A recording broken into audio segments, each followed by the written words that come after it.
এদিকে রেশন দুর্নীতি তদন্তে চাঞ্চল্যকর তথ্য ইডির হাতে। সূত্রের খবর কি জানেন? আনিসুর আলিফকে সুদ বাবদ প্রতি মাসে 10 লাখ টাকা জমা দিতে বলেন জ্যোতিপ্রিয় মল্লিক। এসএসকেএম এর শুয়েই এই নির্দেশ দেন জ্যোতিপ্রিয়। বালুর সিএর বাড়িতে তল্লাশিতে মিলেছে ডিজিটাল ট্রুমার।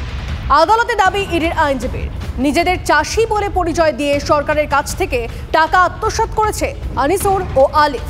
আনিসুরের মিল থেকে সরকারি আটার সিল ও স্ট্যাম্প উদ্ধার হয়েছে। আদালতে দাবি ইডির আইনজীবীর।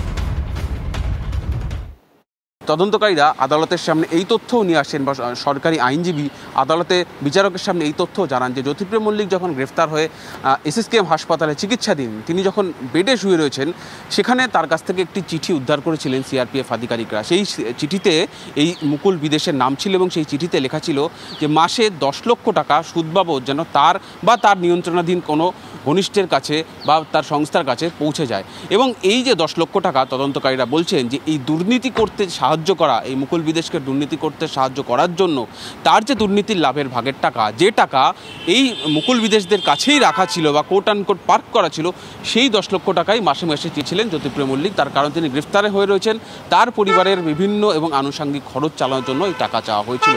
এবং এই তথ্য শুধুমাত্র চিঠি নয়, তদন্তকারীরা গত পরশু যখন জ্যোতিপ্রিয় মল্লিকের চার্টার্ড অ্যাকাউন্টেন্টের বাড়ি এবং অফিসে তল্লাশি চালান, তার কাছ থেকে ডিজিটাল ডেটা তারা উদ্ধার করেন। তার কম্পিউটার হার্ড ডিস্কে একটি বিদেশ এবং একটি মুকুল নামে 2টি ফোল্ডার পাওয়া যায়। সেই ফোল্ডার যখন তারা ঘেঁটে দেখেন যে সেই ফোল্ডারের মধ্যেও এই যে 10 লক্ষ টাকা পাঠানোর হিসেব, জ্যোতিপ্রিয় মল্লিকের নিয়ন্ত্রণে থাকা 3টি সংস্থা এবং সেই সংস্থার ব্যাংক অ্যাকাউন্টে পাঠানোর হিসেবেও রয়েছে। ফলে এই থেকেই তদন্তকারীরা বলছেন যে যখন প্রয়োজন হয়েছে টাকার, যখন যত কোটি টাকার প্রয়োজন হয়েছে, তখনই এই মুকুল বিদেশরা জ্যোতিপ্রিয় মল্লিকের ঘনিষ্ঠদের কাছে বা তাদের সংস্থায় পাঠিয়ে দিয়েছে। সেই কারণেই মুকুল এবং বিদেশকে টাকার মেশিন বলছেন তদন্তকারীরা। ক্যামেরায় মৃন্ময়ের সঙ্গে সুজয়, TV9 বাংলা, কলকাতা। ব্যারাকপুরের ব্যবসায়ী তাপস ভগতকে খুনের ছক ভেস্তে দিল পুলিশ। গ্রেফতার জুয়েল থিফ সুবোধ সিং এর আরও 2 সাগরেদ, এখনো পলাতক 3।